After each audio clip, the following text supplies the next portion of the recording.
എനിക്ക് കൊച്ചിനെ അനന്ത് എന്ന് പറഞ്ഞ പയ്യൻ എനിക്ക് പേഴ്സണൽ അറിയില്ല. പിന്നെ നീ ആ വീഡിയോക്കകത്ത് ഫുൾ ലാലട്ടൻ സ്റ്റൈൽ കേട്ടോ. മനെ എന്താ മനെ സുഖല മനെ ഓക്കെ പറമനെ കേക്കട്ടെ മനെ. ആ പയ്യൻ തോന്നിയതൊക്കെ വിളിച്ചു പറയാ. അവന്റെ വ്യൂ പോയിന്റ് എന്ന് പറഞ്ഞുകൊണ്ട് ആ പെണ്ണ് എന്തുകൊണ്ട് വിളിച്ചോടി പോയി, അല്ലെങ്കിൽ ആ വീട്ടുകാർ എന്തുകൊണ്ട് ഇങ്ങനെയൊക്കെ ചെയ്തു എന്നൊക്കെ പറഞ്ഞുകൊണ്ട് അവന്റെ വ്യൂ പോയിന്റ് വിളിച്ചു പറയുന്നുണ്ട്. മോനെ അവൻ്റെ വ്യൂ അല്ല മോനെ പറയത്തുള്ളൂ. അവനെങ്ങനെ മോനെ നിൻ്റെ വ്യൂ പറയുന്നത്? അവൻ്റെ വ്യൂ പറയാൻ പറ്റൂ. അതിനെയാണ് അത് അവൻ്റെ ചാനലായിട്ട് നമ്മൾ പറയുന്നത്. അവൻ്റെ ചാനലിൽ അവൻ പറയുന്നതാണ് അവൻ്റെ വ്യൂ. നിൻ്റെ ചാനൽ ആ ചേട്ടൻ്റെ ചാനലിൽ ചേട്ടൻ പറയുന്നതാണ് ചേട്ടൻ്റെ വ്യൂ. അവരവരുടെ വ്യൂ പോയിൻ്റ് ഇപ്പം എൻ്റെ തലച്ചോറിനകത്ത് ഉണ്ടാകുന്നതല്ലേ എനിക്ക് പറയാൻ പറ്റൂ. എൻ്റെ തലച്ചോറിനകത്ത് ചേട്ടൻ്റെ ചിന്താഗതി എടുത്തിട്ട് പറയണമെന്ന് പറഞ്ഞാൽ ഇറ്റ്സ് നോട്ട് പോസിബിൾ യുനോ. അനന്തമോൾ എന്തോ 1994 കാലഘട്ടത്തിൽ അവരുടെ അനന്തമോള് ജനിച്ച ഒരു സ്ഥലത്തിൽ ഒരുപാട് ആൾക്കാർ വന്ന ഏതോ ഒരു വലിയ ആഘോഷ പരിപാടിക്കിടയിൽ അനന്തമോള് ജനിക്കുകയാണ്. അപ്പോ ഞാൻ നോക്കിയപ്പോ അനന്തമോളുടെ പൈതൃകത്തിന്റെ വിഷയമാണെന്നാണ് ഒരു പൊതു സംസാരം. എനിക്ക് തോന്നുന്നു ഒന്നെങ്കിൽ പൈതൃകത്തിന്റെ ആ ഒരു ക്വാളിറ്റിയുടെ വിഷയമായിരിക്കാം, അല്ലെങ്കിൽ ഒന്നിൽ കൂടുതൽ പൈതൃകങ്ങളാൽ ജനനമെടുത്ത ഒരു വ്യക്തി എന്ന രീതിയിൽ അങ്ങനെ സംഭവിച്ചതായിരിക്കാം.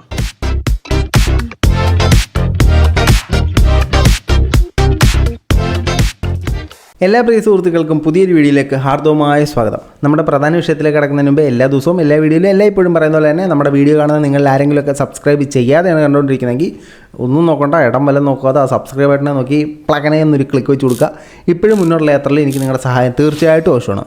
ആ സബ്സ്ക്രൈബിൻ്റെ കൂടെ ഇങ്ങനൊരു സിമ്പലോ ലൈക്കോ എന്തെങ്കിലും ഒരു കമൻറ്റ് ബോക്സ് ഇട്ട് കഴിഞ്ഞാൽ ഈ വീഡിയോക്ക് അതൊരു ബൂസ്റ്റ് ചെയ്യാൻ, അപ്പോൾ ഒരു ചെറിയ സഹായം എന്ന നിലയിൽ അതും കൂടെ ചെയ്യുക.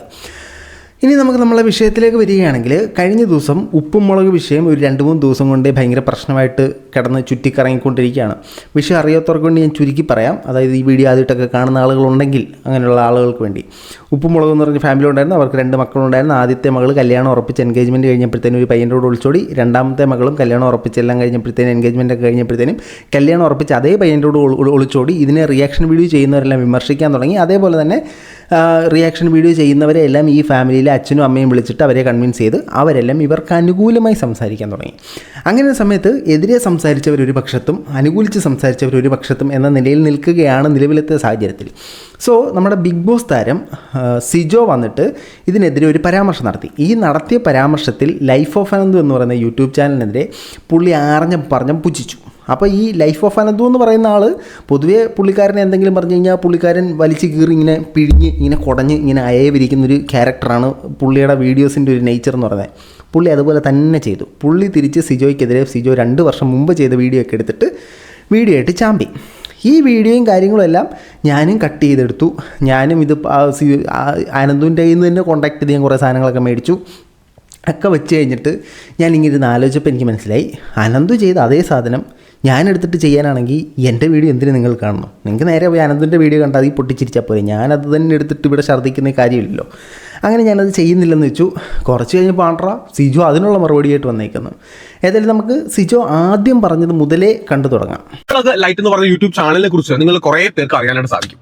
ആ ചാനലിൽ അവരുടെ ഇളയ മകളായിട്ട് 2ാമത്തെ മകളായിട്ടുള്ള നന്ദൂസ് വ്ലോഗ്, ആ പെൺകുട്ടി കഴിഞ്ഞ ദിവസം ഒളിച്ചോടി പോയിട്ടുണ്ടായിരുന്നു. അത് സോഷ്യൽ മീഡിയയിൽ വലിയ ചർച്ചാ വിഷയമാണ്.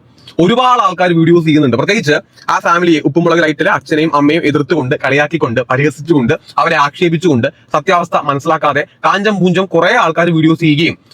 കാഞ്ചം പൂഞ്ചവോ കൊള്ളാല, ഈ വെറൈറ്റി യുണീക്ക് സാധനമൊക്കെ വെച്ചിട്ടാണ് ഇവിടെ കന്ന് കാട്ടു തീയും തീപ്പെട്ടിക്കുള്ളിയായിട്ടൊക്കെ നടക്കുന്നത്. കാഞ്ചം പൂഞ്ചം കൊള്ളാം. അവർക്ക് തോന്നിയ കാര്യങ്ങൾ, എന്തുകൊണ്ടാണ് ആ പെൺകുട്ടി ഒളിച്ചോടി പോയി, അതിന് അവർക്ക് തോന്നിയ കാര്യങ്ങളെല്ലാം ചുമ്മാ ഇങ്ങനെ വിളിച്ച് പറയുന്നുണ്ട്.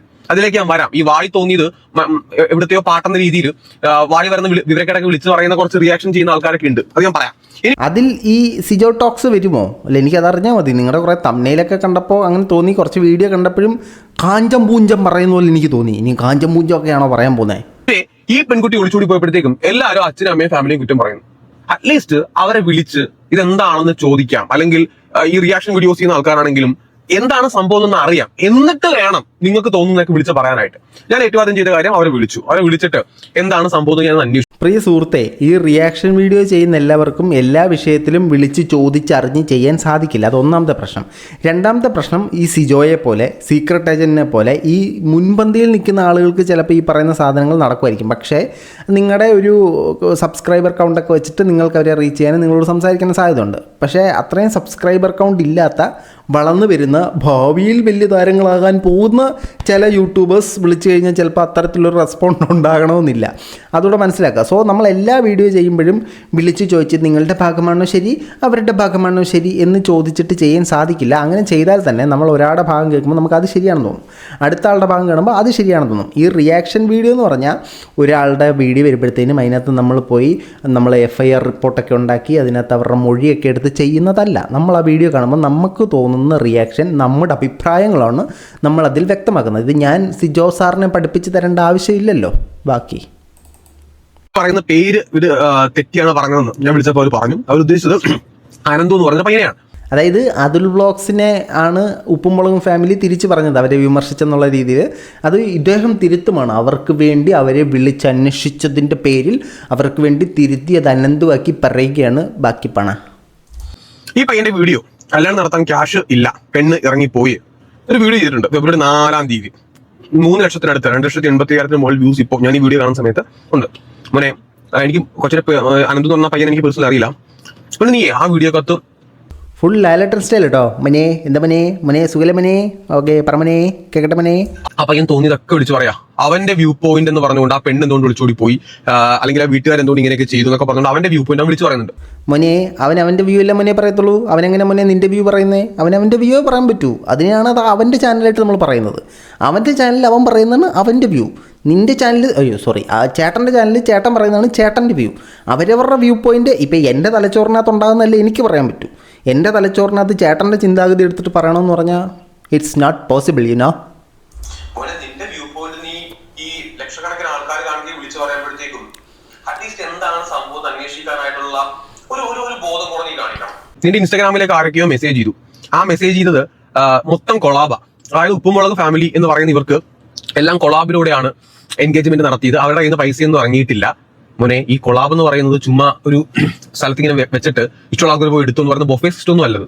ഓക്കെ, ഈ വലിയ സെലിബ്രിറ്റീസ് ഉണ്ടാവുമല്ലോ, വലിയ സിനിമ നടന്മാർ, അല്ലെങ്കിൽ അത്രയും പേര് കിട്ടിയ ബിസിനസ് ഐക്കോൺസ്, ഇവർക്കൊക്കെ കൊളാബ് കിട്ടുന്ന പോലെ ഒരു യൂട്യൂബേഴ്സ്, അതിപ്പോ എത്ര വലിയ യൂട്യൂബർ ആണെന്ന് പറഞ്ഞാലും എല്ലാ സ്റ്റേജും അല്ലെങ്കിൽ അവിടെയുള്ള ഫുഡും ഈ ഡ്രസ്സസും ഇനി എല്ലാ കാര്യങ്ങളും അവിടുത്തെ ഓഡിറ്റോറിയം ഉൾപ്പെടെ കൊളാബ് ഒന്നും കിട്ടാൻ പോകുന്നില്ല. അത് കോമൺ സെൻസ് ചിന്തിച്ചാൽ മനസ്സിലാക്കാൻ സാധിക്കും. ഇപ്പൊ ഞാൻ ബിഗ് ബോസിൽ ഇറങ്ങിയ ഒരാളാണ്. ഞാൻ എന്റെ വിവാഹം നടത്തിയതേ ഉള്ളൂ. ഞാൻ നടത്തിയപ്പോഴുള്ള എന്റെ സാമ്പത്തിക സ്ഥിതി അല്ലെങ്കിൽ എവിടെയൊക്കെയാണ് സാമ്പത്തികം ഉള്ളത് എനിക്ക് നന്നായിട്ട് അറിയാം. ഓക്കെ, അപ്പൊ അതുകൊണ്ട് ഏകദേശമൊക്കെ എനിക്ക് അതിനെപ്പറ്റി മനസ്സിലാക്കാനായിട്ട് സാധിക്കും. ആർക്കൊക്കെ എന്റെ കാര്യം മാത്രമല്ല, ഇപ്പൊ എന്റെ കൂടെ ബിഗ് ബോസിൽ വിവാഹം കഴിച്ച ഋഷിയുടെ കാര്യമൊക്കെ എനിക്കറിയാം. ഞാൻ അവനോട് സംസാരിച്ചിട്ടുണ്ട്. പിന്നെ ഈ പുള്ളി കൊളാബിൻ്റെ കേസൊക്കെയാണ് പറയുന്നത്. ഞാൻ സ്റ്റുഡിയോയ്ക്ക് അവന് കൊളാബ് ചെയ്ത് കൊടുത്തായിരുന്നു, പക്ഷേ ഫുൾ പേയ്മെൻറ്റ് ഞാൻ കൊടുത്തു, ഫുൾ കൊളാബ് അല്ല എന്നൊക്കെയാണ് പറയുന്നത്. ചേട്ടാ, what you mean by collab അഥവാ കൊളാബറേഷൻ? നമുക്ക് നോക്കിക്കഴിഞ്ഞാൽ collaboration is a partnership, a union, the act of producing or making something together. അതായത് രണ്ട് പേര് ഒന്നിച്ച് ചേർന്ന് ഒരു സാധനം ക്രിയേറ്റ് ചെയ്യുന്നതിനെയാണ് ഈ കൊളാബ് എന്ന് പറയുന്നത്. അപ്പോൾ ഇങ്ങനെ നമ്മൾ രണ്ട് പേര് ചെയ്യുമ്പോഴത്തേനും ഇത് സുഹൃത്തുക്കളാകാം, സ്ട്രേഞ്ചേഴ്സ് ആകാം, എന്തോ ഒരു എക്സ്പ്ലനേഷൻ അവിടെ നിൽക്കട്ടെ. അപ്പോൾ രണ്ട് പേര് ചേർന്ന് ഒരു സാധനത്തിനെ പ്രൊമോട്ട് ചെയ്യുന്നതോ ഒരു സാധനത്തിന് വേണ്ടിയിട്ട് നിൽക്കുന്നതാണ് ഈ കൊളാബ് എന്ന് പറയുന്നത്. ഇപ്പോൾ ചേട്ടൻ്റെ വീഡിയോയ്ക്ക് മറ്റൊരാളായിട്ട് കൊളാബ് ചെയ്യുന്നെങ്കിൽ അയാൾക്കുള്ള ഗുണം ചേട്ടൻ്റെ വ്യൂവേഴ്സ് അയാൾക്ക് കാണും, അയാൾക്കുള്ള വിസിബിലിറ്റി കിട്ടും എന്നുള്ളതാണ്. നേരെ തിരിച്ചും പുള്ളിയുടെ ആൾക്കാർക്ക് ചേട്ടനെ അറിയത്തില്ലെങ്കിൽ ചേട്ടനുള്ള വിസിബിലിറ്റി കിട്ടും. അപ്പോൾ ഈ കൊളാബ് ചെയ്യുന്ന സമയത്ത് നിങ്ങളൊരു വലിയ ഫിഗർ ആണെങ്കിൽ, പബ്ലിക് ഫിഗറാണ്, നിങ്ങളെക്കൊണ്ട് അയാൾക്ക് ഗുണമുണ്ടെങ്കിൽ അയാൾ ചിക്കിലി കുറച്ച് തരും. അയാൾക്ക് നിങ്ങളെക്കൊണ്ട് ഫ്യൂച്ചർ ബിസിനസ് ഉണ്ട്, അല്ലെങ്കിൽ സിജോയുടെ കല്യാണം കവർ ചെയ്ത് ഞാനാണെന്നുള്ള രീതിയിൽ കൂടുതൽ ബിസിനസ് ഉണ്ടെങ്കിൽ കിട്ടും. ഇപ്പോൾ ഒരു കമ്പനി കൊളാബ് ചെയ്യുമ്പോഴത്തേനും അല്ലെങ്കിൽ ഒരാൾ കൊളാബ് ചെയ്യുമ്പോഴത്തേനും, ഇപ്പോൾ ചേട്ടൻ പറയുന്നത് ചേട്ടന് കൊളാബിനകത്ത് വലിയ ഇതൊന്നും കിട്ടിയില്ല എന്ന്, പക്ഷേ അതുകൊണ്ട് മറ്റാർക്കും കൊളാബിന് പൈസ കുറച്ച് കിട്ടിയില്ല എന്ന് പറയാൻ പറ്റില്ല. ഇപ്പോൾ ചേട്ടന് പൈസ കുറച്ച് കിട്ടിയില്ല, മറ്റൊരാൾക്ക് പൈസ കൂടുതൽ കിട്ടി എന്ന് പറഞ്ഞാൽ അതിൻ്റെ മീനിങ് അയാൾക്ക് ചേട്ടനെക്കാട്ടിലും ബാർഗെയിനിങ് സ്കില്ല് കൂടുതലാണെന്നാണ്. അതായത് അയാൾ വില പേശി കുറച്ചു. അതാണല്ലോ ഈ കൊളാബറേഷൻ കൊണ്ട് ഉദ്ദേശിക്കുന്നത്. ഞാൻ ചുമ്മാ ഒരുത്തിന് കൊളാബ് ചെയ്ത് കൊടുക്കുന്ന കഥയില്ല, അങ്ങനെ കൊടുക്കുന്നത് തെറ്റൊന്നുമില്ല. പക്ഷേ സംസാരിച്ച് അതിൻ്റെ വില കുറയ്ക്കാൻ ശേഷിയുള്ളവർ വില കുറയ്ക്കും, വില കുറയ്ക്കാൻ ശേഷിയില്ലാത്തവർ കൊണയടിക്കും. ബാക്കി. റിയാക്ഷൻ വീഡിയോ എന്ന് പറയുമ്പോഴത്തേക്ക് നമ്മളത് ചുമ്മാ അങ്ങ് ലക്ഷക്കണക്കിന് ആൾക്കാർ കാണുന്ന കാര്യമല്ലേ. അപ്പോ നമുക്ക് കുറച്ച് ഉത്തരവാദിത്തം വേണം ആ വീഡിയോസ് ചെയ്യുമ്പോഴത്തേക്കും. അത് അനന്തു തീരെ കാണിച്ചില്ല. കാണിക്കാത്തതിന്റെ ബുദ്ധിമുട്ട് ആ ഫാമിലിക്ക് ഇപ്പോൾ നേരിടേണ്ടി വരുന്നുണ്ട്. അത് തിരുത്തിയാൽ കൊള്ളാം. ഇപ്പോഴും ആ വീഡിയോ അവിടെ കിടപ്പുണ്ട്. എനിവേ അത് അനന്തു തിരുത്തില്ലെന്നൊന്നും എനിക്കറിയില്ല. ബാക്കി കേൾക്കാം. ഓക്കെ, അപ്പോൾ അതാണ് സംഭവം. അപ്പോൾ അനന്തു അങ്ങനെ ചെയ്തുകൊണ്ട് അവർക്ക് ഒരുപാട് ബുദ്ധിമുട്ടുണ്ടായി. അപ്പോൾ നമ്മളൊരു വീഡിയോ ചെയ്യുമ്പോഴത്തേനും നമ്മൾ അവരെ വിളിച്ച് ചോദിച്ച് ന്യായീകരണം അന്വേഷിക്കണമെന്നൊക്കെയാണ് സിജോ ചേട്ടൻ പറയുന്നത്. സിജോ ചേട്ടൻ അനന്തുവിനെതിരെ ഈ വീഡിയോ ചെയ്ത സമയത്ത് അനന്തുവിനെ വിളിച്ചിരുന്നുവോ, അനന്തുവിനോട് തിരക്കിയിരുന്നുവോ? അപ്പോൾ ചേട്ടൻ അയാളുടെ സൈഡിൽ നിന്ന് ചിന്തിച്ച് അയാളെ ഒന്ന് വിളിച്ച് ചോദിക്കേണ്ട ഒരു മര്യാദ ഇല്ലേ? അപ്പോൾ അത് തന്നെയല്ലേ ഇവിടെ ഒന്ന് പറയുന്നത്. ചേട്ടൻ ഇതിന് മുമ്പ് ചെയ്ത വീഡിയോസിലെല്ലാം അവരെ വിളിച്ച് ചോദിച്ചിട്ടാണോ ചെയ്തതെന്ന് എല്ലാവരും ചോദിച്ചാൽ ക്ലീഷേ ഡയലോഗ് ഞാൻ ചോദിക്കുന്നില്ല. പക്ഷേ ഈ വീഡിയോയിൽ ഒരാളെക്കുറിച്ച് എതിരെ ചെയ്യുമ്പോഴത്തേനും അയാളെ വിളിച്ച് ചോദിക്കണമായിരുന്നു എന്ന് പറഞ്ഞ താങ്കൾ എന്തുകൊണ്ട് സിജോയെ അനന്തുവിനെ കോണ്ടാക്ട് ചെയ്തില്ല? അതിനൊരു ഉത്തരം പറഞ്ഞിരുന്നെങ്കിൽ ഉപകാരമായേനെ. ബാക്കി ചാനലിലൂടെ പറഞ്ഞ് ആ വീട്ടുകാരെ അപമാനിക്കുന്നു എന്ന രീതിയിലും ചില ആൾക്കാർ പറയാറുണ്ട്. ആ പെൺകുട്ടിയുടെ കുറ്റമാണ് പറയുന്നത്. ആ പെൺകുട്ടിയുടെ മാത്രം കാര്യങ്ങൾ നോക്കിക്കൊണ്ട് വിവാഹം ഉറപ്പിച്ചിരിക്കെ വിവാഹം നടത്തി കൊടുക്കാന്ന് പറയുകയും ചെയ്തതാണ്. മറ്റു ചില കാര്യങ്ങൾ കൊണ്ട് അവർ ഇറങ്ങിപ്പോകുന്നു. ഈ ഇറങ്ങിപ്പോയി കഴിഞ്ഞിട്ട് ആ വീട്ടുകാരെ നാണം കെടുത്തുന്ന രീതിയിൽ ഇറങ്ങിപ്പോയി. അപ്പൊ അവർക്കൊന്നും ചെയ്യാൻ പറ്റില്ല. അപ്പൊ അവർക്ക് സ്വാഭാവിക കാര്യങ്ങളെല്ലാം പറഞ്ഞേ പറ്റുള്ളൂ. അപ്പൊ അവരത് പറഞ്ഞതിനകത്ത് തെറ്റുണ്ട്. സ്വന്തം മകളെ കുറ്റം പറയും. കാരണം മകളൊരു തെറ്റ് ചെയ്ത് വെച്ചിട്ട് വീട്ടുകാർക്ക് മറ്റേ എന്താ പറയുക, ഒന്നും പറയാൻ പാടില്ല എന്നൊരു റൈറ്റ് അതല്ല. വീട്ടുകാർക്ക് പറയാൻ പറ്റുന്നത് പറയണം. കാരണം ഈ പെൺകുട്ടി കാരണം ഇവിടെ പറയുന്നത് എനിക്ക് ആഹാരം തരുന്നില്ല, മറ്റേ അവിടെ ഭയങ്കര ബുദ്ധിമുട്ടുകൾ അനുഭവിക്കേണ്ടി വരുന്നു. എന്റെ മോളെ കൊച്ചിന് RCCയിൽ കുറെ നാൾ നിനക്ക് വയ്യാണ്ട് കിടന്നതിന്റെ ഡീറ്റെയിൽസ് ഒക്കെ എനിക്കറിയാം. ചേട്ടാ, അതായത് ചേട്ടൻ ഇപ്പോൾ എടുത്തിരിക്കുന്ന സ്റ്റാൻഡ് എന്ന് പറഞ്ഞാൽ ആ കുടുംബത്തെ ന്യായീകരിച്ച് പറയുകയും അതോടൊപ്പം തന്നെ ഇറങ്ങിപ്പോയ ആ കുട്ടിയെ ഒപ്പോസ് ചെയ്ത് പറയുന്ന ഒരു സാഹചര്യമാണ് ചേട്ടൻ്റെ വീഡിയോയിൽ പോകുന്നത്. അപ്പോൾ ചേട്ടൻ പറഞ്ഞ ന്യായീകരണം വെച്ച് തന്നെ നമ്മൾ നോക്കുകയാണെങ്കിൽ ഈ കുടുംബവുമായിട്ട് വിളിച്ച് സംസാരിച്ചു, ഈ കുടുംബത്തിൻ്റെ കയ്യിൽ നിന്ന് ചേട്ടൻ കേട്ടു, ചേട്ടൻ അതെല്ലാം റിലവൻ്റ് ആയിട്ട് തോന്നി, ചേട്ടൻ അതെടുത്തു. അതേസമയം ചേട്ടൻ ഈ കുട്ടിയെ വിളിച്ച് ചോദിച്ചിരുന്നു. അതായത് നമ്മൾ ഈ കുട്ടിക്കെതിരെയാണ് ചേട്ടൻ ഇപ്പോൾ സംസാരിച്ചത് മൊത്തം. ഈ കുട്ടിക്കെതിരെ ഇറങ്ങിപ്പോയി ഈ കുട്ടിക്കെതിരെ സംസാരിക്കുമ്പോൾ ചേട്ടൻ്റെ അതേ ന്യായീകരണം, ചേട്ടൻ്റെ വാക്കുകൾ തന്നെ നമ്മൾ കടമെടുക്കുന്നു. ആ കുട്ടിയെ വിളിച്ച് ചോദിച്ചിട്ട് ചെയ്യാനുള്ളൊരു സാമാന്യ മര്യാദ കാണിക്കണ്ടായിരുന്നു. എന്തുകൊണ്ട് ആ കുട്ടിയെ വിളിച്ച് ചോദിച്ചില്ല? അപ്പം നിങ്ങൾ ഈ ബ്ലോഗേഴ്സ് എല്ലാം ഒരാളെ നന്മമരം കളിക്കുന്നില്ല കേട്ടോ. ഒരാളെ നമ്മൾ നന്നായിട്ട് പറയും, മറ്റൊരാളെ കുറ്റം പറയുകയും ചെയ്യുമ്പോഴത്തേനും ആ ആളിലേക്ക് സൈബർ ബുള്ളിങ് പോകും, ആ ആളിലേക്ക് ഫോക്കസ് പോകും. അപ്പോൾ അത് തന്നെയല്ലേ ചേട്ടൻ ഇവിടെ വന്ന് കാണിച്ചേ. ചേട്ടനപ്പോൾ ആ കുട്ടിയെ വിളിച്ച് ചോദിച്ച് ഇതിൻ്റെ എല്ലാം സത്യാവസ്ഥ മനസ്സിലാക്കിയിട്ട് വേണ്ടായിരുന്നു ഇത് ചെയ്യാൻ. അങ്ങനെയാണോ ചെയ്തേ? അപ്പോൾ ഇങ്ങനെ പുള്ളിക്കാരനൊരു വീഡിയോ ചെയ്തിട്ടു. ഈ വീഡിയോയിൽ കൂടുതലും ലൈഫ് ഓഫ് അനന്തുവിനെ ഫോക്കസ് ചെയ്തിട്ടാണ് സംസാരിച്ചത്. ഇതിനെതിരെ ലൈഫ് ഓഫ് അനന്തു സിജോയുടെ ജാമ്പുവാൻ കാലത്തിട്ട വീഡിയോ വരെ പൊക്കിയെടുത്തുകൊണ്ട് വന്ന് ആ ആണി അടി കൊടുത്തിട്ടുണ്ട്. ആ വീഡിയോ നിങ്ങളെല്ലാം കണ്ടിട്ടുണ്ടാവും, അതൊന്നും ഞാൻ വെക്കുന്നില്ല. അതിനുശേഷം ആ വീഡിയോയ്ക്ക് എതിരെ സിജോ വീണ്ടും ഒരു വീഡിയോ ചെയ്തു. അപ്പോൾ സിജോ ചെയ്ത വീഡിയോയ്ക്കകത്ത് എൻ്റെ പൊന്നളയ 6 ശോകം പറയാതിരിക്കാൻ പറ്റത്തില്ല. ഇത്രയ്ക്കും നിലവാരമില്ലാത്തൊരു പ്രകടനം താങ്കളിൽ നിന്നും ഞാൻ പ്രതീക്ഷിച്ചില്ല. നമുക്ക് അതിൽ നിന്നും കൂടെ പ്രസക്ത ഭാഗങ്ങൾ കേൾക്കാം. പറയില്ല. അപ്പൊ ശരിയാക്കി.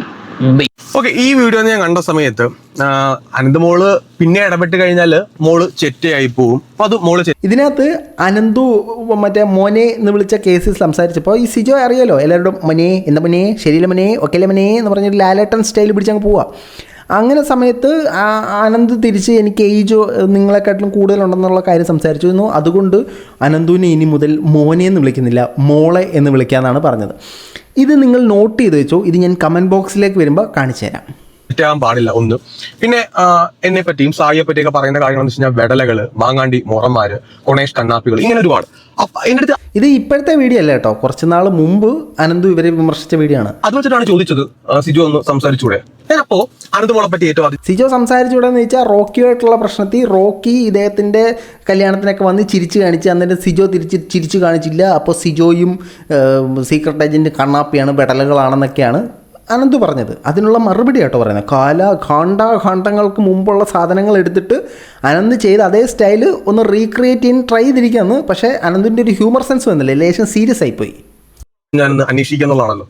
ഞാൻ അനന്തമോൾ കഴിഞ്ഞ ദിവസം പറഞ്ഞു അന്വേഷിച്ചിട്ട് ഞാൻ അങ്ങനെ അന്വേഷിച്ചു അനന്തമോളെ പറ്റി. അപ്പൊ എനിക്ക് മനസ്സിലാക്കാൻ സാധിച്ച കാര്യം അനന്തമോൾ ഇങ്ങനെയൊക്കെ പറയുന്നു. അപ്പൊ എന്തായിരിക്കും അതിന്റെ കാര്യം? അപ്പൊ ഞാൻ മനസ്സിലാക്കിയത് അനന്തമോൾ എന്തോ 1994 കാലഘട്ടത്തിൽ അവരുടെ അനന്തമോൾ ജനിച്ച ഒരു സ്ഥലത്തിൽ ഒരുപാട് ആൾക്കാർ വന്ന ഏതോ ഒരു വലിയ ആഘോഷ പരിപാടിക്കിടയിൽ അനന്തമോൾ ജനിക്കുകയാണ്. അപ്പോ ഞാൻ നോക്കിയപ്പോ അനന്തമോളുടെ പൈതൃകത്തിന്റെ വിഷയമാണെന്നാണ് ഒരു പൊതു സംസാരം. എനിക്ക് തോന്നുന്നു ഒന്നെങ്കിൽ പൈതൃകത്തിന്റെ ആ ഒരു ക്വാളിറ്റിയുടെ വിഷയമായിരിക്കാം, അല്ലെങ്കിൽ ഒന്നിൽ കൂടുതൽ പൈതൃകങ്ങളാൽ ജനനമെടുത്ത ഒരു വ്യക്തി എന്ന രീതിയിൽ അങ്ങനെ സംഭവിച്ചതായിരിക്കാം. കാരണം അങ്ങനെയാണല്ലോ. കാരണം എനിക്ക് പേഴ്സണലി ഉണ്ടായ ഒരു ഇഷ്യൂ അതിനെ ബഹുമാനിക്കണമെന്നോ അതിനെ പരിഗണിക്കണമെന്നോ ഞാൻ പറയുന്നില്ല. ഇതിനുശേഷം മൊത്തം മറ്റേ സീനുമായിട്ടുള്ള കാര്യങ്ങളാണ് പറയുന്നത്. അതിന് എനിക്ക് അതിയായ വിഷമമുണ്ട്. അത് ഒരു തെറ്റായ ആക്റ്റായിരുന്നു. അപ്പോൾ ഇതിനകത്ത് സിജോ ഉപയോഗിച്ച ഭാഷ, അതായത് പച്ച മലയാളത്തിൽ നമ്മൾ പറഞ്ഞു കഴിഞ്ഞാൽ ഒറ്റ തന്തയ്ക്ക് പറഞ്ഞതല്ല എന്നാണ് അനന്തുവിനെ അഭിസംബോധന ചെയ്തത്. ഇതിൽ നിന്ന് തന്നെ താങ്കളുടെ നിലവാരം വളരെ നന്നായിട്ട് മനസ്സിലാവുന്നുണ്ട്. കാരണം താങ്കൾ പ്രൊവോക്കായി, താങ്കൾക്ക് തിരിച്ച് പറയാൻ കാര്യങ്ങളില്ല. അപ്പോൾ ബിഗ് ബോസിലെ താങ്കളുടെ തന്നെ ഭാഷ കടമെടുത്ത് കഴിഞ്ഞാൽ കിടന്നങ്ങ് മെഴുകുകയാണ്. ഓക്കെ, മറ്റൊരുത്തിനെ, നിങ്ങളുടെ കുടുംബത്തെ ഒരു തരത്തിലും അനന്തു ഇതിലേക്ക് ഡ്രാഗ് ചെയ്തിട്ടിട്ടില്ല. നിനക്കെന്തെങ്കിലും പറയാനുണ്ടെങ്കിൽ, നീ ചങ്കൂറ്റമുണ്ടെങ്കിൽ നീ അവനെ പറയണം. ഇതായിരുന്നു ചെയ്യേണ്ടത്. അതായത് സിജോ ചേട്ടന്, അത് നമ്മൾ ഇച്ചിരിയും കൂടെ ഇതായിട്ട് പറഞ്ഞാൽ, സിജോ ചേട്ടൻ എന്തെങ്കിലും ഉണ്ടെങ്കിൽ സിജോ ചേട്ടൻ അത് അനന്തുമായിട്ടായിരുന്നു തീർക്കേണ്ടത്, അല്ലാതെ അച്ഛനെ വിളിക്കുക എന്നുള്ളതൊരു മാന്യമായ നടപടിയല്ല. അപ്പോൾ അങ്ങനെ ചെയ്യുമ്പോൾ ഈ പറഞ്ഞ ഒരു സംഭവം ചേട്ടനിലാണ് പലർക്കും സംശയം തോന്നാനുള്ള സാധ്യത ഉള്ളത്. കാരണം ചങ്കുറപ്പുണ്ടോ എന്നൊരു സംശയം ഉണ്ടാകും, പുള്ളിയോട് നേരിട്ട് മുട്ടി നിൽക്കാനുള്ള. അപ്പോൾ അത് ഇല്ല എന്നൊരു ന്യായീകരണമാണ്. കാരണം നമ്മളിപ്പോൾ രണ്ടുപേരും തമ്മിൽ സംസാരിക്കുക, എനിക്കിപ്പോൾ നിന്നോട് സംസാരിച്ച് നിൽക്കാൻ പറ്റുന്നില്ലെങ്കിൽ ഞാൻ അടപടല ചീത്ത വിളിക്കുകയും തെറി വിളിക്കുകയും ചെയ്താൽ മതി. ആ ഒരു സാധനം പോലെയാണ് എനിക്കിത് കണ്ടപ്പോൾ ഫീൽ ചെയ്തത്. അപ്പോൾ ഇത് വളരെ ഒഫൻറ്റീവ് സാധനങ്ങളാണ്. ഇങ്ങനത്തെ സാധനങ്ങളൊന്നും യൂസ് ചെയ്യാതിരിക്കുക. അത് മാത്രമല്ല, ഈ വീഡിയോ അവസാനിപ്പിക്കുമ്പോഴത്തേന് ഇനി ഇതോടെ ഞാൻ ഈ വീഡിയോ അവസാനിപ്പിക്കുകയാണ്.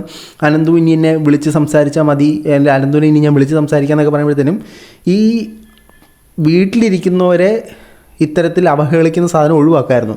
അല്ലെങ്കിൽ നിങ്ങൾ ഈ വീഡിയോ ചെയ്യുന്നതിന് മുമ്പേ ഈ വലിയ ന്യായീകരണം പറഞ്ഞല്ലോ, നമ്മൾ വിളിച്ച് സംസാരിച്ച് അറിഞ്ഞ് സത്യാവസ്ഥ കേട്ടറിഞ്ഞ്, എന്തുകൊണ്ട് അനന്തുവിനെ വിളിച്ച് സത്യാവസ്ഥ അന്വേഷിച്ചിട്ട് താങ്കൾ ഇത്തരത്തിലൊരു വിമർശനം നടത്തിയില്ല? മൾട്ടിപ്പിൾ ഡാഡി സിൻഡ്രോം കാണിച്ചത് ആരാന്ന് ചിന്തിക്കേണ്ടിയിരിക്കുന്നു. ബാക്കി പറ. കാര്യമുണ്ട്. ഈ കൊളാബ് ചെയ്യുന്നു എന്നതുകൊണ്ട് ഒരു പറയുന്നത് ഇപ്പോഴും പറയുന്നത് കൊളാബ് ചെയ്തിട്ടുണ്ട്. എന്റെ കല്യാണം നോക്കിയാൽ എന്റെ എൻഗേജ്മെന്റ് ഒരു ഉദാഹരണം ഞാൻ പറയാം. എന്റെ എൻഗേജ്മെന്റ് ഉദാഹരണത്തിന് എന്റെ ഡ്രസ്സ്, ഞാൻ ഇട്ടിരുന്ന വസ്ത്രമാണ് എനിക്ക് കൊളാബായിട്ട് കിട്ടിയത്. ഓക്കെ, അപ്പോ എന്റെ ഭാര്യ അച്ചു, അവൾ ധരിച്ച വസ്ത്രത്തിന് അവൾ ഹാഫ് കൊളാബായിട്ടാണ് ചെയ്തത്, പകുതി കൊളാബായിട്ടാണ്, പകുതി പേയ്മെന്റ് അടച്ചിട്ടാണ് എന്റെ കാര്യങ്ങൾ ചെയ്തിരുന്നത്. എന്റെ മറ്റ് ഫോട്ടോഗ്രാഫി കൊളാബല്ല, ഞാൻ മുഴുവൻ പണവും 65,000 രൂപയാണ് ഞാൻ കൊടുത്തിരുന്നത്. പക്ഷെ അവർ കൊളാബ് ചെയ്യാൻ പറഞ്ഞപ്പോഴത്തേക്ക് ഞാൻ കൊളാബ് ചെയ്ത് കൊടുത്തിട്ടുണ്ട്. ഈ കൊളാബ് ചെയ്യുന്ന പറയുമ്പോഴത്തേക്കും അതിനർത്ഥം കംപ്ലീറ്റ്ലി പേയ്മെന്റ് ഫ്രീ ആണെന്ന് വിചാരിക്കരുത്. ഈ മെഹന്തി അല്ല ഏറ്റവും വലിയ കല്യാണത്തിന്റെ ചെലവ് എന്ന് പറയുന്നത്. ചേട്ടാ, ഈ കൊളാബ് എന്ന് പറയുമ്പോൾ നമ്മൾ ഓൾറെഡി പറഞ്ഞു, കൊളാബിൻ്റെ എക്സ്പ്ലനേഷൻ പറഞ്ഞു. അത് രണ്ടു പേർക്കും മ്യൂച്വലി ഗുണമുണ്ടാകുന്ന സാധനത്തിനെയാണ് നമ്മളുടെ നാട്ടിൽ കൊളാബ് എന്നുകൊണ്ട് ഉദ്ദേശിക്കുന്നത്. അതായത് നമ്മൾ മുമ്പേ പറഞ്ഞ അതേ സാധനം തന്നെ. ചേട്ടന് ഈ കൊളാബിനകത്തൂടെ ഫോട്ടോഗ്രാഫറിന് ചേട്ടനൊരു ഗുണം ചെയ്ത് കൊടുക്കുമ്പോഴത്തേനും അയാളപ്പം എനിക്ക് പേയ്മെൻറ്റ് കുറച്ച് തരണം എന്ന് ബാർഗെയിൻ ചെയ്യാൻ പറ്റാത്തത് താങ്കൾക്ക് ബാർഗെയിനിങ് കപ്പാസിറ്റി ഇല്ല എന്ന യാഥാർത്ഥ്യം കൊണ്ടാണ്. ഇപ്പോൾ ഈ ഉപ്പും മുളകും ടീം അങ്ങനെ ചെയ്തോ ഇല്ലയോ എന്നൊന്നും എനിക്കറിയില്ല. സോ കൊളാബിനെ കുറിച്ച് പറയുമ്പോഴത്തേനും നമ്മൾ ചില അക്കൗണ്ടുകളുമായിട്ട് ലിങ്ക് ചെയ്ത് ഒരു വീഡിയോ ഇൻസ്റ്റാഗ്രാമിൽ അപ്ലോഡ് ചെയ്യുമ്പോഴത്തേനും അതിൽ നമുക്ക് മനസ്സിലാക്കാൻ സാധിക്കുന്നത് എന്താ, ഇവർ അവർക്കും കൂടെ ഗുണം ഉണ്ടാകാനുള്ള സാധനം ചെയ്തു. എനിക്കറിയാത്തൊരു സ്ട്രേഞ്ചറിന് ഗുണം ഉണ്ടാകാനുള്ള സാധനം ചെയ്യണമെങ്കിൽ എനിക്കതിൽ നിന്ന് ഗുണം ഉണ്ടാകണം. ഇതിന് വേണ്ടിയിട്ടാണ് കൊളാബ് ചെയ്യുന്നത്. അപ്പോൾ ചേട്ടന് ഈ വസ്ത്രത്തിലും ഇവൻറ്റ് മാനേജിലും ഒന്നും കുറയ്ക്കാൻ പറ്റിയിട്ടില്ലെങ്കിൽ ചേട്ടന് അങ്ങനെ വില പേശാനുള്ള കഴിവില്ലാത്തതാണ് അതിൻ്റെ പ്രശ്നം. അതിനിപ്പം മറ്റൊരാൾ അങ്ങനെ കൊളാബ് എടുക്കുന്നു എന്നുള്ളതുകൊണ്ട് കണ്ണ് കടിച്ചിട്ട് കാര്യമില്ല. ബാക്കി കൊളാബാണോ അല്ലെങ്കിൽ അത് കറക്റ്റ് ആണോ എന്നുള്ളത് ജസ്റ്റ് ഒന്ന് എൻക്വയറി ചെയ്യാമായിരുന്നു. ഇതാണ് ഞാൻ പറഞ്ഞു വെച്ച കാര്യം. ആ വീഡിയോയിൽ അനന്തുവിനാണ് അവർ ഉദ്ദേശിച്ചതെന്ന് എനിക്ക് അവർ പേഴ്സണലി പറഞ്ഞുകൊണ്ട് അത് ഞാൻ മെൻഷൻ ചെയ്തു. ഇനി രണ്ടാമത്തെ കാര്യം, ഞാൻ പണ്ട് അവരെ വിമർശിച്ചിട്ടുണ്ട്, തീർച്ചയായും ഞാൻ വിമർശിച്ചിട്ടുണ്ട്. ആ വിമർശിച്ചതും ഇപ്പൊ ഞാൻ അവരെ കൂടുതൽ വിമർശിക്കാതെ എന്തുകൊണ്ട് കോൺടാക്ട് ചെയ്തു, അവരുടെ കല്യാണത്തിന് പോലും വന്നിട്ടുണ്ട്. ആ പേഴ്സണൽ ബന്ധമുള്ളത് കൊണ്ട് മാത്രമല്ല. ഓക്കെ, ഞാൻ ആദ്യത്തെ വീഡിയോ ചെയ്യുന്ന സമയത്ത് അവർ തുടരെ ആദ്യത്തെ മകൾ അവർ ഒളിച്ചോടി പോയ സമയത്ത്, അല്ലെങ്കിൽ ആദ്യത്തെ മകൾ ഇറങ്ങിപ്പോയ സമയത്ത് അവർ തുടരെ കണ്ടിന്യൂസ് ആയിട്ട് പാർട്ട് 1, പാർട്ട് 2, പാർട്ട് 3 പോലെ ഡെയിലി ഇങ്ങനെ വീഡിയോസ്, ഒരു ദിവസം ഒന്നിൽ കൂടുതൽ വീഡിയോസ് ഇട്ട് ഒരു 10-15 വീഡിയോസോളം അവർ ഇട്ടിരുന്നു. അതുകൊണ്ട് ചേട്ടനങ്ങ് വിമർശിച്ചു, അതല്ലേ പറയുന്നത്. അപ്പോൾ അന്ന് അവർ തുടരെ വീഡിയോ ഇട്ടപ്പോഴത്തേനും അന്ന് അവരുമായിട്ടൊരു പേഴ്സണൽ ബന്ധം ഇല്ലാത്ത സമയത്ത് ചേട്ടനെ വിമർശിക്കണമെന്ന് തോന്നി, ചേട്ടൻ വിമർശിച്ചപ്പോൾ അത് പക്ക, അത് കറക്റ്റ്. അതേസമയം ഇപ്പോൾ അവർ തുടരെ വീഡിയോ ഇടുമ്പോഴത്തേനും മറ്റൊരാൾക്കത് വിമർശിക്കണമെന്ന് തോന്നിയപ്പോൾ നിങ്ങൾക്ക് അവരുമായിട്ട് പേഴ്സണൽ ബന്ധം ഇരിക്കെ നമ്മൾ ആരെങ്കിലും വിമർശിക്കുമ്പോൾ അത് അഴുക്കുക. ആ സാധനം എന്താണെന്ന് എനിക്ക് മനസ്സിലായില്ല. നിങ്ങൾ അവരെ റീച്ച് ചെയ്യാനുള്ള കാരണം നിങ്ങൾ ഈ വീഡിയോയിൽ പറയുന്നുണ്ട്, നിങ്ങൾ അവരുമായിട്ട് വളരെ അടുത്തൊരു പേഴ്സണൽ ബന്ധം മുന്നോട്ട് കൊണ്ടുപോകുന്നുണ്ട്, നിങ്ങളുടെ കല്യാണത്തിന് വന്നിട്ടുണ്ട്, അവരുടെ വീട്ടിലെന്തോ ഫംഗ്ഷൻ നിങ്ങൾ പോയിട്ടുണ്ടെന്നൊക്കെയുള്ള കാര്യം പറയുന്നുണ്ട്. സോ നിങ്ങളുമായിട്ടൊരു പേഴ്സണൽ ബന്ധമുള്ളപ്പോൾ നിങ്ങൾക്ക് അവരെ റീച്ച് ചെയ്യാൻ എളുപ്പമാണ്, ഈസിയാണ്. ഇപ്പോൾ എല്ലാവരും ചെന്നിട്ട് ഞാൻ വിളിച്ചിട്ട് അവരെ വിളിച്ചിട്ട് നിങ്ങളുടെ കുടുംബത്തിൽ എന്താണ് പ്രശ്നം, മകൾ എന്തുകൊണ്ട് ഒളിച്ചോട്ടി, നിങ്ങൾ അതിൻ്റെയൊക്കെ ബില്ല് എന്നെ ഒന്ന് കാണിച്ചു തരുമോ ചോദിച്ചാൽ നീ ഏറെ മാറിയെന്ന് അവരെന്നോട് ചോദിക്കത്തുള്ളൂ. ഇതിപ്പോൾ എല്ലാവരോടും അത് ആയിരിക്കത്തില്ല അപ്രോച്ച്. നിങ്ങളെ പേഴ്സണലി അറിയാവുന്നതുകൊണ്ട് നിങ്ങളുമായിട്ട് അവർ സംസാരിച്ചിരിക്കാം. ഇപ്പോൾ ഈ ഒരാളുടെ വിഷയം മാത്രമല്ലല്ലോ നമ്മൾ സംസാരിക്കുന്നത്. നമ്മളിപ്പോൾ ഒരാളുടെ വിഷയം മനസ്സിലാക്കി അവരുടെ സൈഡിൽ നിന്ന് ചിന്തിച്ച് അവരെ വിളിച്ച് നോക്കണമെന്ന് പറയാൻ ഉപ്പും മുളകിനും മാത്രം ഈ നിയമം ബാധകമല്ലല്ലോ, എല്ലാ മനുഷ്യർക്കും ഈ നിയമം ബാധകമല്ലേ. അപ്പോൾ എല്ലാവരും ഇങ്ങനെ വിളിച്ച് ചോദിച്ചൊന്നും ചെയ്യൽ പോസിബിൾ അല്ല. അതുകൊണ്ടാണ് അന്ന് ഞാൻ വിമർശിച്ചത്. ആ വിമർശനം അതിൽ കടന്നു പോയിട്ടുണ്ടെന്ന് ഞാൻ വിശ്വസിക്കുന്നു. ഓക്കെ, അവരെ നേരിട്ട് കണ്ടതിനെ പറ്റി സംസാരിച്ചു, ഞാൻ അങ്ങോട്ട് പോയിട്ട് സംസാരിച്ചു. എപ്പോൾ? ആ വീഡിയോ ചെയ്തതിന് ശേഷം. അപ്പോൾ ആ വീഡിയോ ചെയ്ത സമയത്ത് താങ്കൾ എന്തുകൊണ്ട് അവരെ വിളിച്ച് തിരക്കി അന്വേഷിച്ച് ചെയ്തില്ല, അവരുടെ ഭാഗത്തു നിന്ന് ചിന്തിച്ചില്ല? സോ അത് തന്നെയാണ് ഇപ്പോൾ ഇവിടെ സംഭവിക്കുന്നത്. ഈ അനന്തു ആയാലും നമുക്ക് ആർക്കും അവരുമായിട്ട് യാതൊരു പേഴ്സണൽ ബന്ധവുമില്ല, നമുക്ക് ആർക്കും അവരുമായിട്ട് ഇമോഷണലി യാതൊരു അറ്റാച്ച്മെൻറ്റും ഇല്ല. ഇത് ഫസ്റ്റ് ഓഫ് ഓൾ അവർക്ക് ഇതെല്ലാം ഒരു കണ്ടൻറ്റാണ്, അതേപോലെ തന്നെ നമുക്കും ഇതെല്ലാം ഒരു കണ്ടൻറ്റാണ്. അല്ലാതെ ഇതിനപ്പുറത്തേക്ക് നത്തിങ് പേഴ്സണൽ, ആർക്കും ഇത് പേഴ്സണലായിട്ടൊരു സാധനവും ഇല്ല. സിജോ യൂസ് ചെയ്ത ലാംഗ്വേജിൽ ഒരുപാട് പേർക്ക് ഒഫൻഡഡ് ആയിട്ട് തോന്നിയിട്ടുണ്ട്. കാരണം മറ്റൊരാളുടെ അച്ഛനെ വിളിക്കുക എന്ന് പറയുന്നത് പച്ചയ്ക്ക് പറഞ്ഞാൽ തന്തയ്ക്ക് പറഞ്ഞ പരിപാടിയല്ല. അപ്പോൾ അത് ഇനിയും ചെയ്യുന്ന വീഡിയോയിലെങ്കിലും നിങ്ങളൊന്ന് പ്രതീക്ഷിക്കുക. ഇനി നമ്മൾ നേരെ കമൻറ്റ് ബോക്സിലേക്ക് വന്നു കഴിഞ്ഞാൽ കമൻറ്റ് ബോക്സ് ഗാലറി ഫുൾ സിജോയ്ക്കെതിരാണ്. നിങ്ങൾ വലിയ നന്മമരം കാണിക്കേണ്ട സിജോ, തൻ്റെ മുമ്പത്തെ വീഡിയോസ് കണ്ടാൽ മനസ്സിലാവും, കിട്ടിയൊന്നും പോരെന്ന് തോന്നുന്നു, നീ ഒരു മികച്ച തോൽവി തന്നെ 100%. ഇനി നീ കൂടുതൽ ന്യായം പറയണ്ട, അനന്തു പറഞ്ഞതെല്ലാം കേട്ടതാ, ഇനി വെളുപ്പിക്കാൻ നിൽക്കണം. ഇനി നമ്മൾ പറഞ്ഞില്ലായിരുന്നു ഈ മോളെ എന്ന് വിളിച്ച കേസ്, ഇത് കേട്ടോണേ. ഇതെന്താ ഇങ്ങനെ ഒരു വർത്താനം? മോൾ എന്നാൽ അങ്ങനെ ഉപമിക്കേണ്ട ഒരു വാക്കായി താൻ തരം താഴ്ന്ന കാണിച്ചത് ശരിയായില്ല, വളരെ മോശം. അതായത് ഒരാണിനെ മകളെ മോളെ എന്ന് വിളിക്കുമ്പോഴത്തേനും പുള്ളി ഇൻസൾട്ട് ചെയ്യുക എന്നുള്ളതല്ലേ പുള്ളി ഉദ്ദേശിച്ചത്. അപ്പോൾ ഈ സ്ത്രീ എന്ന് പറയുന്നത് അല്ലെങ്കിൽ മോളെ എന്ന് പറയുന്നത് ഒരു ഇൻസൾട്ടിങ് സാധനമാണോ എന്നാണ് പുള്ളി ചോദിച്ചിരിക്കുന്നത്. അയ്യേ, എന്തൊരു ദുരന്തം സിജോ. നിങ്ങൾ എന്താണ് ഒരു പുരുഷനെ മോളെ എന്ന് വിളിച്ച് കളിയാക്കുന്നത്? ഞങ്ങൾ സ്ത്രീകൾ എന്താ അത്ര തരം താഴ്ന്നവരാണോ? ആദ്യം താൻ നന്നാവൂ, എന്നിട്ട് മറ്റുള്ളവരെ നന്നാക്കാൻ നടക്കൂ, അല്ലെങ്കിൽ അത് പോട്ടെ. അടുത്തത്, അതെന്താ ആണിനെ പെണ്ണ് മോള് എന്ന് വിളിച്ച് കളിയാക്കുന്നത്? സ്ത്രീകൾ എന്താ അത്രയ്ക്ക് മോശമാണോ? ഒരു ചീത്ത വിളിക്കുന്ന പോലെ മോളെ എന്ന് വിളിക്കുന്ന പരിപാടിയാണ് ചെയ്യുന്നത്. അതിൽ നിങ്ങൾ മോശക്കാരാക്കി പറയുന്നതല്ലേ. അപ്പോൾ എൻ്റെ പൊന്നു സിജോ, നിങ്ങൾ ബോധമുണ്ട്, വിവരമുണ്ട്, വിദ്യാഭ്യാസമുണ്ട്, നിങ്ങൾ ഭയങ്കര സംഭവമാണെന്ന് കാണിക്കുമ്പോൾ നിങ്ങൾ മനസ്സിലാക്കേണ്ട ഒരു കാര്യം, നിങ്ങൾ പറയുന്നതും ചെയ്യുന്നതും ഫുള്ള് മണ്ടത്തരമാണ്. അപ്പോൾ കുറച്ച് ബോധത്തോടെയും വിവരത്തോടെയൊക്കെ ചെയ്യാൻ ശ്രമിക്കുക. പിന്നെ കാറിൽ ഇരുന്ന് സംസാരിക്കുന്ന എല്ലാവർക്കും ഒരുപോലെ ബോധമുണ്ടാകണമെന്നില്ല. ഓക്കെ, അപ്പോൾ ഇത്രയും പറഞ്ഞുകൊണ്ട് നമ്മൾ ഈ വീഡിയോ അവസാനിപ്പിക്കുകയാണ്. നിങ്ങളുടെ അഭിപ്രായങ്ങൾ തീർച്ചയായിട്ടും നിങ്ങൾ കമൻറ്റ് ബോക്സിൽ രേഖപ്പെടുത്തുക. നിങ്ങൾ അനന്തു പറഞ്ഞതുമായിട്ട് യോജിക്കുന്നോ, നിങ്ങൾ സിജോ പറഞ്ഞതുമായിട്ട് യോജിക്കുന്നോ എന്ന് നിങ്ങളുടെ അഭിപ്രായങ്ങൾ കമൻറ്റ് ബോക്സിൽ കമൻറ്റ് ചെയ്യാൻ മറ്റൊരു വീഡിയോ ആയിട്ട് കാണുന്നവരെ.